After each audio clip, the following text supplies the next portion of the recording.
Harold Nicholson James. And I was born Formby Street, Formby. And I was born on the 27th of December, what was it, Joan? 1933. I've just been across at the park, and I was looking at that, and as a little boy, I had a golf club made for me when I was 3.5 from the Freshfield Golf Club. And the Freshfield Golf Club was then taken over for the Woodvale Aerodrome for the war. And I'd lost my mum when I was only 4. And my dad took me up to the professional shop up there to mind me while he had 18 holes of golf. And of course, I think the professional there, John, said to me one day, he said, look, he said, there's a little golf club and a little rubber ball, and he said, you can go outside the clubhouse and start it in the golf ball. And that's where I started my golf. And I've played golf ever since. And I've represented Lancashire. I won the World Golf Pro-Am Championships in Arizona in 1955. So from that little beginning, there's been an upgrade all the way. And of course, living at Formby Street here, my dad had a butcher's shop. And it was during the war when rationing was very, very tight. And the lowest ration was meat.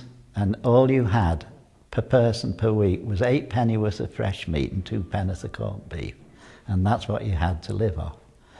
And of course, Dad, being a generous man, people would come in with their clothing coupons and say, can we have meat on the clothing coupons? That's how it was drastic to feed the family. And Dad would take them, but they were no good to Dad. He couldn't go and use them because that's how tight-knit it all was. But Dad had a contract with the food office here in Formby Village, and Mr. Fred Norman was the food officer, okay? And Fred said to Dad, I'll get you to slaughter 12 pigs a week at local farms. So, of course, Dad said, fine. And he said, I've got Jack White who will be able to do all the slaughtering, and we'll give you where the contract is for the local farms. So Dad, one was in Alca, at what we call Nudger Tickle's farm. How's that? And Nudger, he had a big dint in his head because one of the cattle kicked him in the head and he had a dint, so they used to call him Nudger. And now this is where 12 pigs were to be slaughtered. Well, Dad went up there with Jack White, the slaughter man, and a couple of butchers, and I used to go with him as a little lad. And I used to have to clean all the cobblestones when all the pigs had been killed. And anyway, this particular time we had a food officer who was an ex-policeman, inspector of police, and he was a very naughty fella. He was absolutely, you think he was Gestapo, and he was looking to find out where extra pork was coming from. And what it was, that Dad had this license for 12 pigs, but there was always a 13th pig that didn't feel too well. So that got pumped off as well, you see. So all of a sudden, this inspector, he came with a subpoena to the farm in Alca, and he wanted to search the yard, obviously, and we had 12 pigs hanging here, but what were we going to do with the 13th? And we knew he was coming because the food officer was on our side and he phoned ahead, you see. So it happened that the farmer, Nudger Tittle, said, what are we going to do with this? And Dad said, well, you've got an extra room in your big house, haven't you? So Nudger said, yes. He said, well, I'll tell you what we'll do. It's only a small room, but he said, we'll bring the pig and put it into bed. Okay. So what they did is they brought the pig and they laid it in the bed, and they got 2 candles either side, and they put a woolen hat on its head and submerged him right down the bed, and the bed closed. And this Inspector Ball came, knocked on the door, there's a subpoena to examine the farm. He found nothing at all. Everything was spotlessly clean. And then he came and knocked on the kitchen door of the farm, and all the lads are playing cards, and I'm sitting in the corner. And this particular time, this inspector said, oh, here's a subpoena, I want to search your house. Nudger said, what for? He said, I want to search your house, and you can't stop me from searching your house. So Nudger turned to him and he said, all right, you can. But he said, my mother is very, very sick upstairs in the back room. And he said, if you disturb her, you see that 12-bore gun in the corner there? He said, I'll put the bullets through your head, to the inspector. So the inspector came in, and Nudgy followed him around the house, and we're all I'm watching this, and the lads are still playing cards and thinking, oh God, what's going on?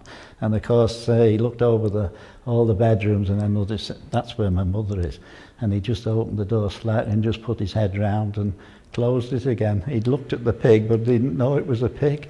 And that's how we got away with that one. But my dad fed Formby, to be truthful, during the war, because it was absolutely, rock bottom as regarding food. And we lived on Valley House on the front, Alexander Road, 26-roomed house. And Dad had made all the cellars into another butcher's shop. And what we used to do, we still had that 13th pig that wasn't too well, and he'd bring it home and we'd butcher it down there, make all little pork joints, wrap them up in newspaper, 2 big baskets, and then he put them at the back of his car, an Austin 12, and the registration number was GPD 832 on the registration plate.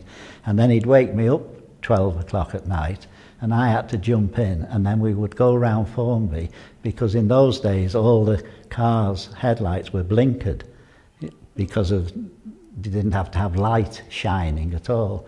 And then what we would do, Dad knew the houses that were struggling with children, and what he would do, he'd stop outside, pitch black, and I would run up the front garden, knock on the front door, put the parcel down, run back, get into the car and to the next part.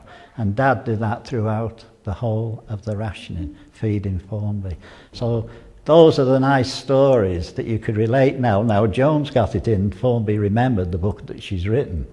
And it was my stepmum. When we took a copy to my stepmum, she used to love reading, and when she saw the book with the story in, she said, we're all going to prison, the lot of us. And that's like 50 years on, But the stories of Formby and Formby Village, I can remember as a little boy, on a Saturday, I would get 3 pennies off my father, and he would send me to the Queen's Cinema, which was just outside on the village, where the hardware shop is. What road is that? And that's on 3 Tons Lane, right, where the Conservative Club was. And the picture house was the Queen's picture house.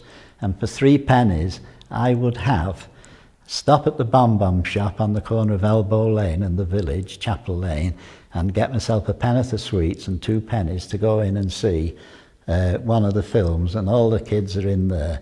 And it was Peg-a-Leg Pete was the greatest film of all. And Peg-a-Leg Pete, he was shooting everybody, but nobody could find out what it was, but he had a stump on his leg, and that was the gun. And of course the next thing is he shot somebody, and all the kids and all the inspectors and the police are coming, and they're all shouting, it's him, it's him, it's him. There's uproar in the house, but only for 3 pennies. And the village was a beautiful village. It was tree-lined, and at Christmas time, you've never seen such beautiful fairy lights and everything. But Formby was a lovely village, and I think the population in those days was something like, if I'm not mistaken, about 6,000. And look at what it is today. My wife now had passed her scholarship, and she used to ride horses. Her father had a lovely stable for training horses. So she used to ride horses, and I used to love my golf. And I said to her one day, coming home on the train, we're getting off at Hillside Golf Club. I said, because I'm going to take you to show you what I do, playing golf. Well, I had an idea, you see, because I used to love practicing. And of course, we had a big fire in the lounge in the clubhouse, and I said, well, I'll go and have 3 holes or 4 holes, and you can finish my homework. And that was the idea behind it all. Yes. So we've had many happy times, and as I say, Formby today, it had to grow, obviously, because of the house building and everything. But in those days, it was a lovely, lovely village type of thing. And I just, I'm glad now that we've got a little bit on tape, because I know Joan has done a lot with the Formby Remembered, all the books that she writes, you know. But I feel that you've got a little bit of what it was like